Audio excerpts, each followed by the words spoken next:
OBC के मेरे सभी आदर के योग्य भाई और बहनों, आप सबको मेरा यानी अनिल जय हिंद का जय मंडल, जय हिंद। साथियों, हम में से जो प्रबुद्ध और जागरूक लोग हैं उन सबको मालूम है कि पिछले दिनों ओबीसी के साथ कितना बड़ा अन्याय हुआ है। मैं आपको जानकारी दे दूं कि हालांकि ओबीसी को तो बार बार छला जाता है, लेकिन पिछले दिनों एक परीक्षा हुई जिसमें जो एमबीबीएस डॉक्टर होते हैं, जिन्हें एमडी या एमएस यानी जो पोस्ट ग्रेजुएशन करना होता है, उसके लिए भारत सरकार एक अखिल भारतीय स्तर पे एक परीक्षा लेती है जिसका नाम होता है नीट, NEET, नीट यानी नेशनल एलिजिबिलिटी एंट्रेंस टेस्ट। और इसके द्वारा देश की जो 50% एमडी एमएस की जो सीटें हैं वो भरी जाती हैं।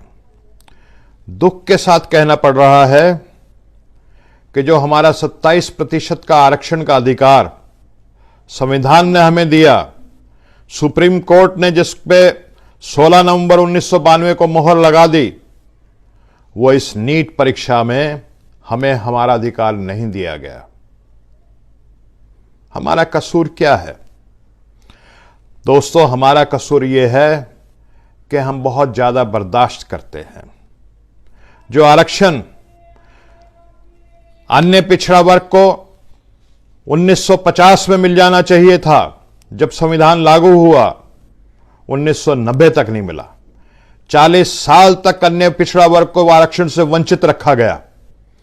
जो आरक्षण 52% आबादी को 52% मिलना चाहिए था, 27% मिला। हम उसको भी बर्दाश्त कर गए, क्रीमी लेयर लगा दी, कोई बात नहीं। हमारी बर्दाश्त करने की ताकत बहुत ज्यादा है। हम एक के बाद एक बर्दाश्त करते रहे, लेकिन हम कब तक बर्दाश्त करेंगे? यानी कि पूरे देश में 8000 सीटें होती हैं एमडीएमएस की, उनमें से करीब करीब 2200 सीटों पर ओबीसी का अधिकार बनता है, और उन 2200 सीटों में हमें 0 सीट मिल रही है, 0। और हम चुप बैठेंगे क्या? जो सत्ता में बैठे लोग हैं, मैं उनको बता देना चाहता हूं कि ओबीसी का जो आदमी है वो खुददार आदमी है। वो एक हद तक बर्दाश्त जरूर करता है, वो स्वाभिमानी आदमी है, लेकिन एक हद तक जब नाक से पानी ऊपर चला जाता है तो ओबीसी की बर्दाश्त की सीमा टूट जाती है। ये वो खुददार कौम है ओबीसी की, जिसने देश की आजादी में अपने प्राणों को न्यौछावर किया। नेताजी सुभाष चंद्र बोस ने जब कहा कि तुम मुझे खून दो, मैं तुम्हें आजादी दूंगा, तो आजाद हिंद फौज में भर्ती हो गए और अपनी जानों का नजराना दिया, अपने सीने पे गोलियां खाई। 26,000 आजाद हिंद फौज में शहीद हो गए। देश को आजाद कराया अपने खून की कीमत दे करके। 1857 में राव तुलाराम ने जब अंग्रेजों के खिलाफ बगावत की तो उन्होंने हार नहीं मानी। तमाम देश में लोग, राजा महाराजा अंग्रेजों के आगे समर्पण करते रहे, लेकिन खुददार राव तुलाराम ने अपनी लड़ाई जारी रखी। नालनोल के मैदान में उनकी तोपें गरजी। अंग्रेजों ने उनको बहुत लालच दिए, लेकिन उसके बावजूद भी वो माने नहीं। तो ओबीसी का वर्ग एक कमेला वर्ग है। ये खेत में मेहनत करके फसल उगाता है, अपना पसीना बहाता है। ये दस्तकार है, ये छोटा दुकानदार है, छोटा व्यापारी है। इनके बच्चों को भी आगे बढ़ने का मौका मिलना चाहिए। ये मैं नहीं कहता, ये देश का संविधान कहता है। देश के संविधान ने 15(4), 16(4), 340 आर्टिकल के अंतर्गत इनको आरक्षण का अधिकार दिया है। किसी के बाप ने भीख नहीं दी है, हमारे ऊपर किसी ने एहसान नहीं किया है। यह हमारा अधिकार है। और अगर अधिकार हमारा छीना जाएगा तो क्या हम उसे बर्दाश्त करेंगे? क्या हम चुप बैठेंगे? क्या हम हवन करेंगे? क्या हम अपनी छाती पीटेंगे, अपना सर दीवार पे मारेंगे? ऐसा नहीं होगा। इस देश के हुक्मरानों को मैं बता देना चाहता हूं कि ओबीसी का अधिकार अगर मारा जाएगा तो ओबीसी का एक एक बच्चा संघर्ष करेगा, अपने संवैधानिक अधिकार को लेगा, वो अहिंसा के मार्ग पे चलेगा, वो संघर्ष के मार्ग पे चलेगा, वो सत्याग्रह करेगा, वो सविनय अवज्ञा का आंदोलन करेगा, वो तमाम अहिंसा पे चलते हुए वो सारे आंदोलन करेगा जिससे उनका अधिकारों को प्राप्त हो। वो चुप नहीं बैठेगा।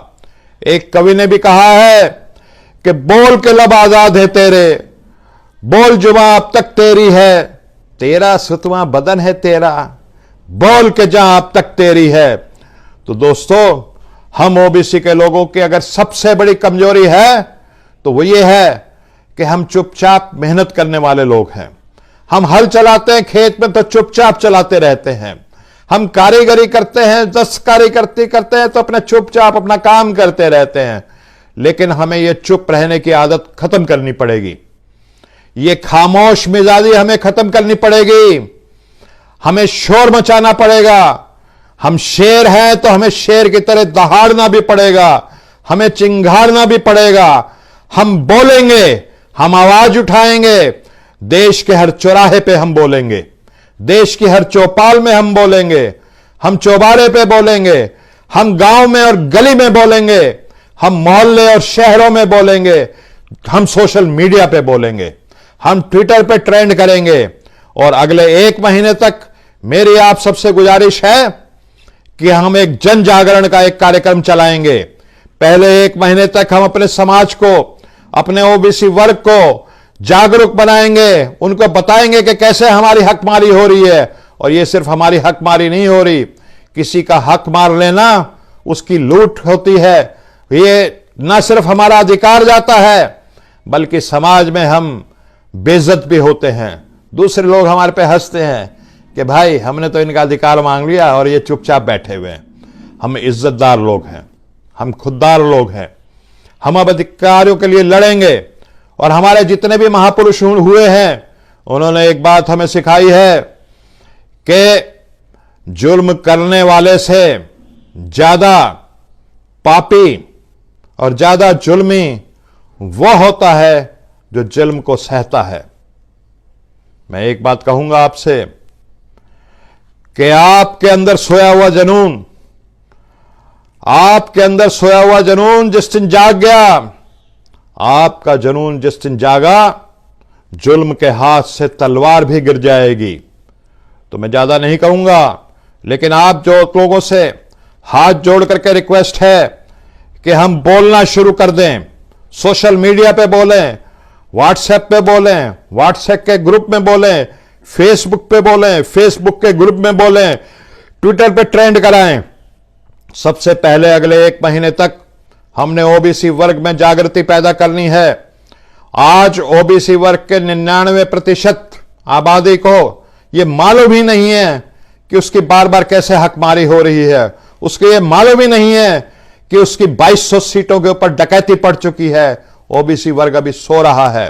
अगले 1 महीने तक हम जन जागरण का कार्यक्रम चलाएंगे। और मेरी अपने सभी साथियों से अपील है, भाइयों और बहनों से अपील है कि वो हर जगह शोर मचाएं, शोर मचाएं, बोलें, बोलें, बोलें। अपने दोस्तों को फोन करके बोलें, अपने रिश्तेदारों को फोन करके बोलें, सोशल मीडिया पे लिखें। और जब एक हद तक हमारी जागृति हो जाएगी तो फिर हम सड़क का आंदोलन भी करेंगे। क्योंकि लोहिया जी ने भी कहा था कि जब सड़कों के ऊपर सुनसान हो जाता है, जब वो लोग जिनका हक मारा जाता है वो सड़कों पे नहीं आते, तो पार्लियामेंट जो है वो बदमाश हो जाती है, लुच्ची हो जाती है, लफंगी हो जाती है और वो अंट-शंट निर्णय करती है। हुक्मरान अंट-शंट निर्णय करते हैं। तो ये डेमोक्रेसी है, ये जमहूरियत है, ये लोकतंत्र है, ये जनतंत्र है। और जनतंत्र में जो भी हुक्मरान होते हैं वो कोई बादशाह नहीं होते, वो हमारे सेवक होते हैं, वो हमारे प्रतिनिधि होते हैं और उनके ऊपर लगाम कसना हमारा कर्तव्य बनता है। हम इस जुल्म को होने नहीं देंगे। और साथियों, मैं दावे के साथ कहता हूं कि अगर आप और हम जिस दिन जाग जाएंगे, आवाज उठाएंगे, तो यह हमारी हकमारी उस दिन खत्म भी हो जाएगी। तो मैं ज्यादा नहीं कहूंगा, इन्हीं शब्दों के साथ मैं आपसे हाथ जोड़ करके अपील करता हूं कि अपनी आने वाली नस्लों के लिए, अपने आने वाले बच्चों के लिए, अपनी खुददारी के लिए, अपने स्वाभिमान के लिए, अपने संवैधानिक हक के लिए हम बोलेंगे। आज से हम बोलेंगे, हम संघर्ष करेंगे, हम लड़ेंगे, हम संविधान के रास्ते पे चलेंगे, हम अहिंसा के मार्ग पे चलेंगे। नेशनल दस्तक की आपसे गुजारिश है कि अगर इसको बचाना चाहते हैं तो नेशनल दस्तक को सब्सक्राइब करने के लिए रेड कलर के सब्सक्राइब बटन को दबाएं, फिर बेल आइकन की घंटी दबाएं। नेशनल दस्तक को बचाने के लिए बहुत जरूरी है कि हर खबर को शेयर करें, लाइक करें, कमेंट जरूर करें।